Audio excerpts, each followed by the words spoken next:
Thank you very much for inviting me. Jaspreet is her name. Her name is Jaspreet. Thank you, Jaspreet, for inviting me to this function. I can divide my life into three sections, really. One is childhood, first, that is pre-Ames, 30 years at Ames, and 30 years post-Ames.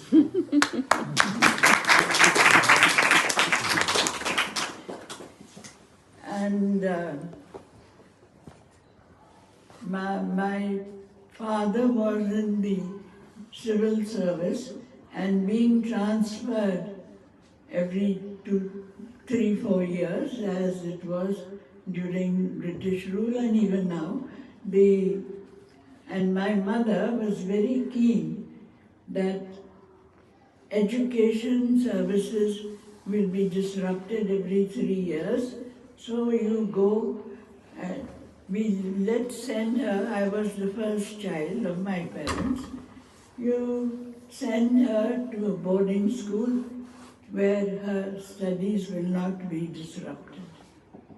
So at the age of 5, my mother and father packed me off to Sacred Heart School, Dalhousie. Those of you who know Punjab would know Dalhousie. 5 years at Dalhousie, my father got transferred to Lahore, and I spent the next 5 years at Lahore and finished my high school. You may ask, why did I choose medicine? Because my father and grandfather both belonged to the judicial service.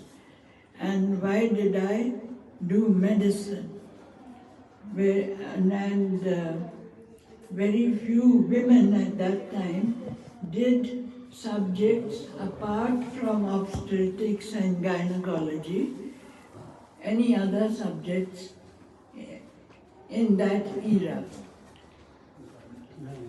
To give you an idea, I'm 94 now, so at that time women did obstetrics and gynecology and very few did things outside obs and gynae.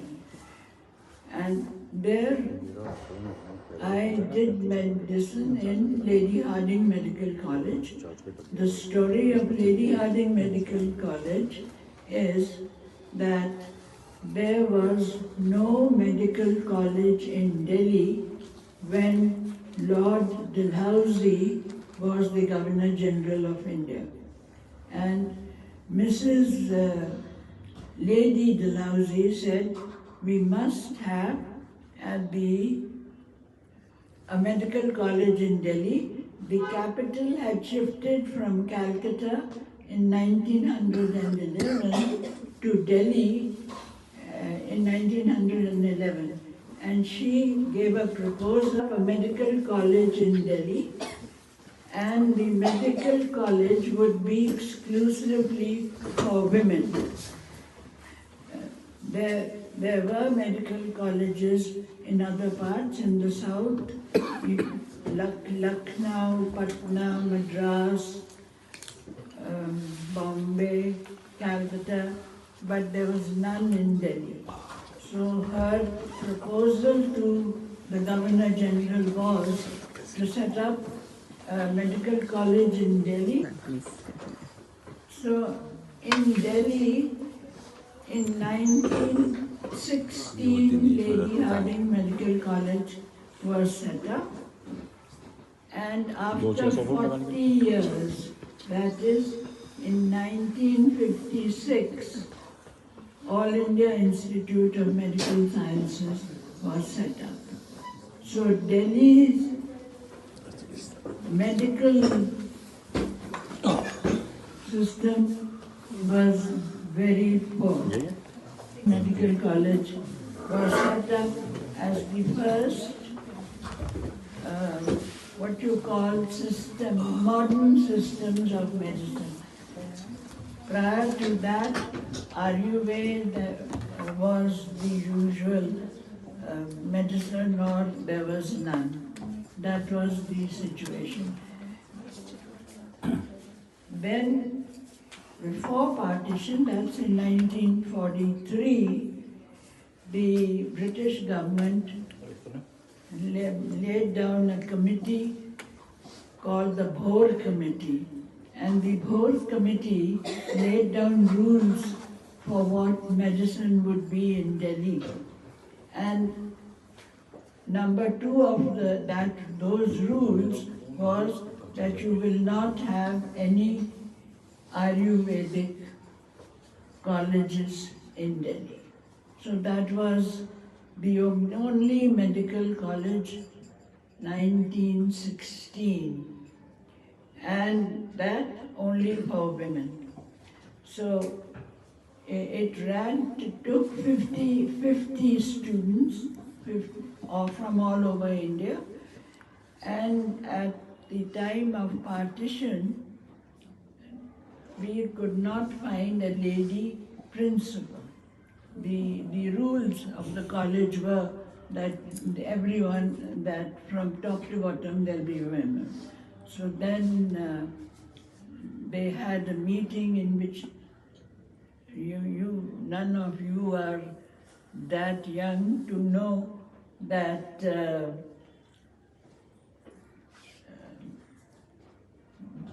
a very famous doctor from Lahore was appointed as, they changed the rules, appointed as principal for a few months, literally. The students got up in revolt, saying that you have changed the rules. And then Government of India started to find a lady principal. And they found an American lady principal, Dr. Birch, who came and headed Lady Harding Medical College for a short while till they could really get a proper, regular lady principal of the college. And there was a students' union, and the students' union revolted against having a gentleman as the principal. That then got corrected. President of the Students' Union. We had nothing to do, nothing to do with any of the politicians. You had to write that I'll be back by 9 or I'll be back by 10. Otherwise, you're supposed to be in by 8 o'clock. Roll call, I took the roll call and presented, I want to go to Chandni Chowk. So I asked her why she wanted to go to Chandni Chowk, and she says, and I want to see the lepers. Right? I got a shock. I wondered, summer vacation was coming. She was going on holiday. So I thought, she says, I want to take some pictures. So I said to her, Dr. Birch, there are so many beautiful things in India for which you can take pictures, but why do you want to go to Chandni Chowk? She said, stupid girl, I'm not taking pictures to show. I'm taking pictures to teach you girls what is leprosy, what is the disease in your country that you have to look after, and the West will not look after that. So obviously I got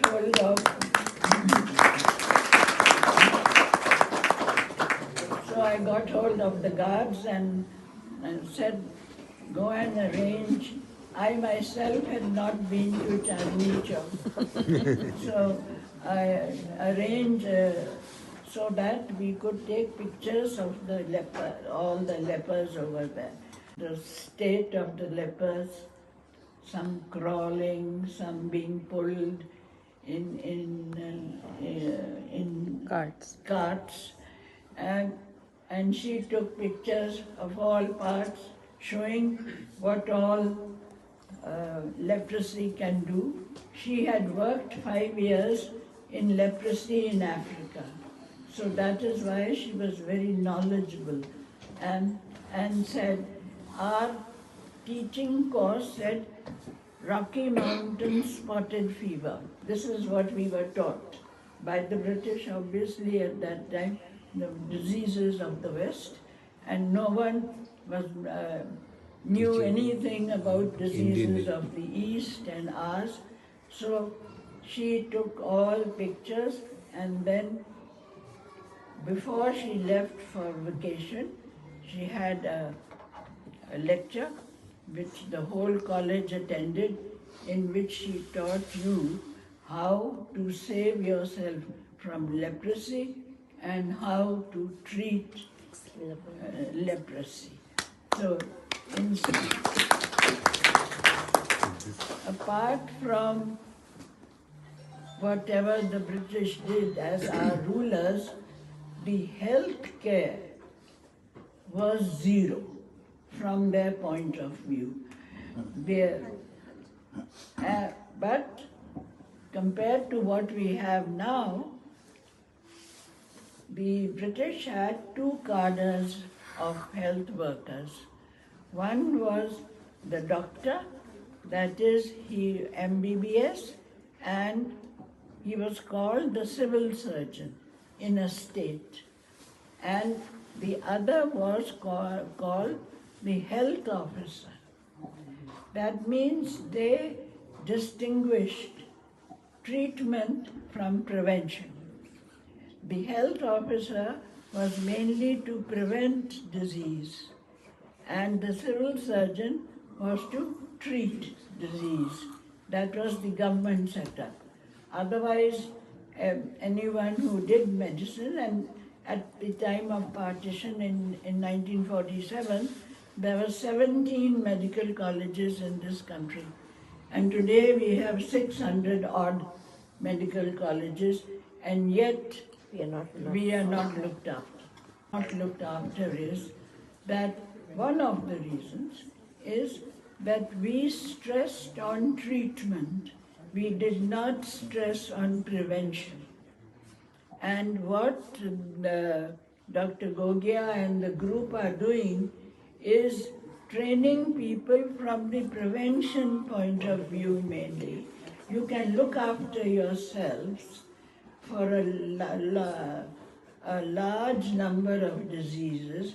You do not have to go to the doctor. Thank you. You can take care of your own body. Put it into perspective. Your body is your temple.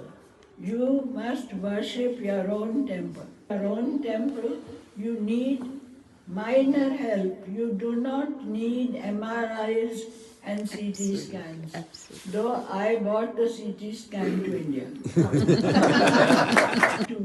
I say that you have to look after your body, and prevention more than cure. That in the Bhor Committee report, which was published in 1943, they specifically said that there will be no Indian medicine practiced, whether it was Ayurveda or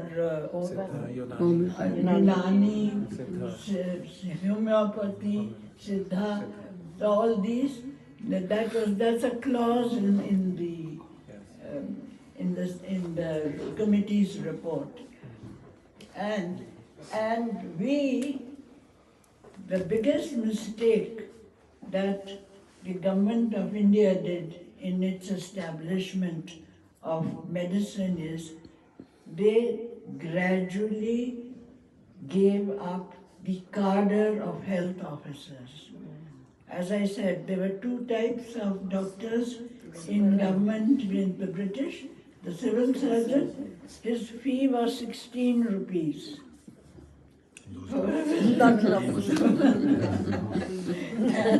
And the health officer looked after the drains, the preventive part of health care. We need more preventive care than we need treatment. And now when you see people, I used to say they bring a laundry bag with them. That means there's an ultrasound, there's a CT, there's an MR, there's a PET, and you have to have all the scans for different reasons, but we will not clean the drains. This is the thing. So if we have to live in Delhi, it is us. We've had the advantage of an education, and we must contribute to the preventive care, because everyone cannot be a doctor. The medicine is something, it's a lifelong, something that you have to practice lifelong. You can't just practice for 30 years. The doctor's job is from the cradle to the grave. So if you have to practice, you have to practice from the cradle to the grave. Now, since the West have done all the progress, we want to do the same. Whereas our needs are totally different. So the idea of Dr.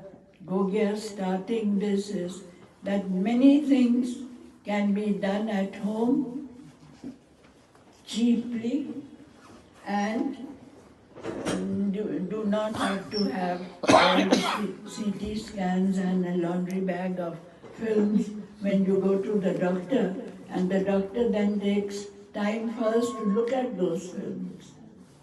And that costs money. Doctor's time is also money. Very expensive. So it's not that you don't need doctors, you need doctors, but you need them, as I said, from the cradle to the grave. And medicine is not one profession, it is a group of professions. You need someone, you need the nurse. Without the nurse, you cannot do anything. And the number of nurses, the ratio, in various countries is different. For instance, in the World Health Organization, which is the standard UN body, says that for every doctor you should have 3 nurses. The US practices for every doctor you have 4 nurses. And in Scandinavia, where perhaps medicine is at its best, you have 5 to 6 nurses per doctor. That is their rule. So this is what Dr. Gogia is doing in the sense of not only nurses but other healthcare workers besides the doctor. The base has to be strong. Exactly. If the base is not strong, then we cannot rise. So the base has to be strong. If the base is not strong, then the doctor cannot do very much. I have a story to tell you that at AIMS, the number of nurses was far less, as everywhere else in the country, than the requirement. And I went to see, I was appointed at that time as chairman of the hospital management board, because we could not get a medical superintendent. That means someone who would do the clerical part of healthcare or the administrative part of healthcare. So one of the professors had to be appointed as chairman of the hospital management board. So, and I had a meeting with all the managers, say whether in the kitchen or fire safety or whatever else is required in a hospital besides doctors, and the nursing superintendent came and told me, Madam, we need nurses, more nurses.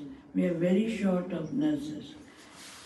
And it was a time when AIMS went through a rough period.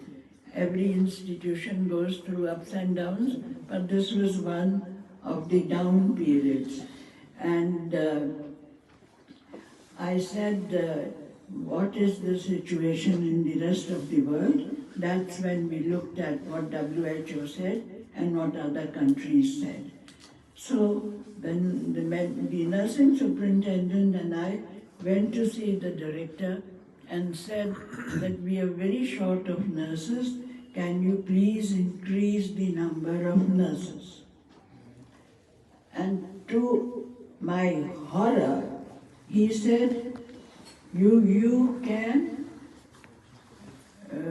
dismiss or let go of, I don't know what word he used at that time, 25 senior nurses and recruit 100 junior nurses.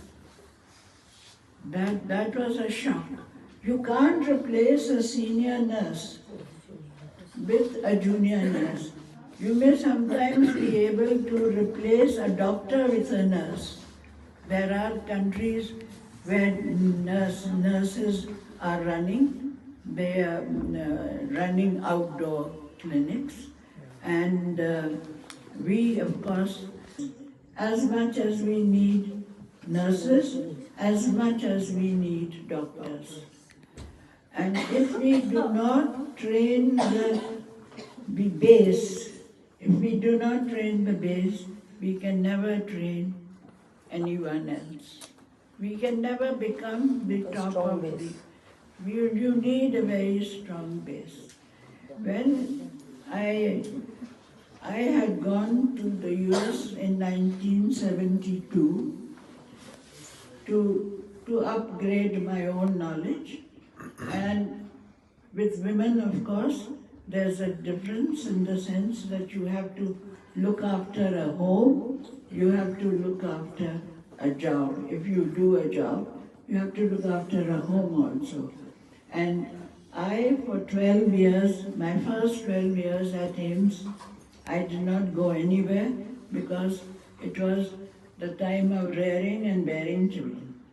So I did that job, and after having done that 12 years, I went to upgrade myself.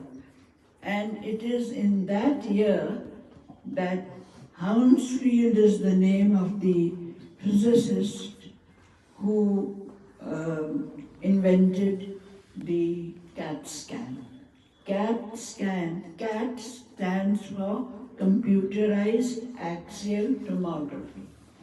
And till that time, we could only view the human body in two planes, like front plane and a side plane. But the transverse plane we could not view. Science had not come up to that level. Mr. Hounsfield, he was not a doctor, he was a physicist. He invented. In fact, he was working for an electrical musical company, EMI, Electrical Musical Institution. And he is the one who discovered the CT scan, not a doctor, not a regular. He was not even a regular high-class physicist. His company was going to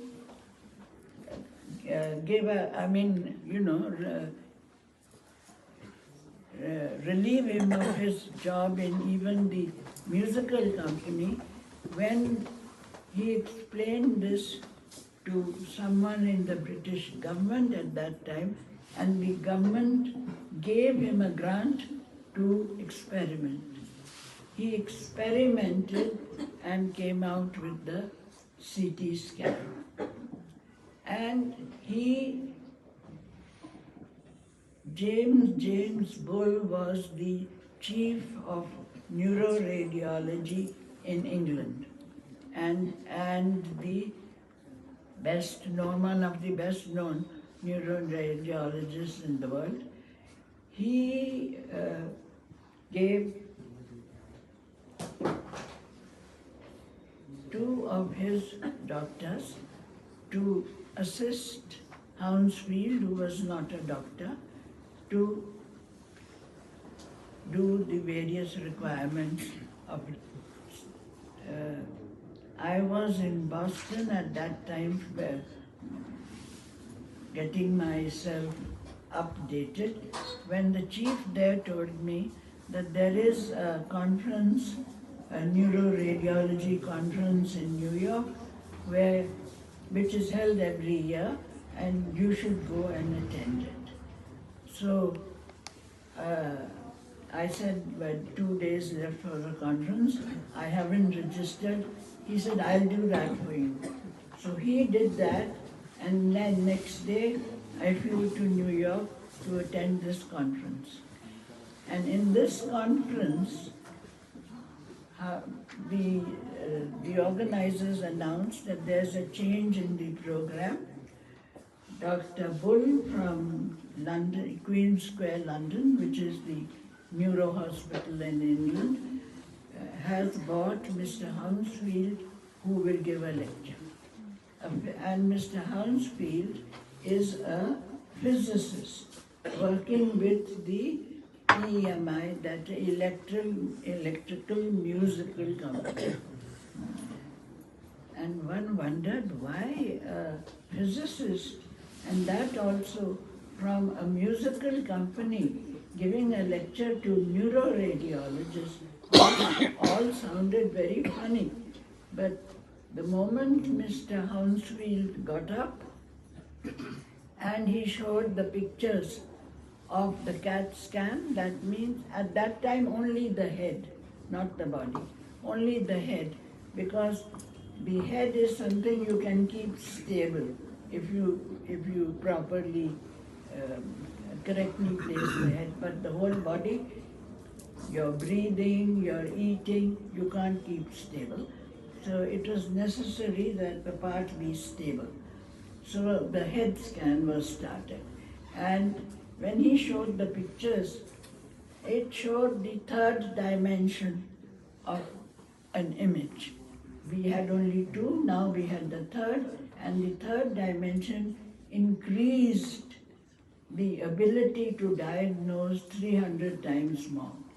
So when he showed them, 100 cameras clipped in the audience, clapping would not stop, and for a while it stopped and started again, because all the neuroradiologists understood what this invention meant for their practice. What is inside here was all right on the screen.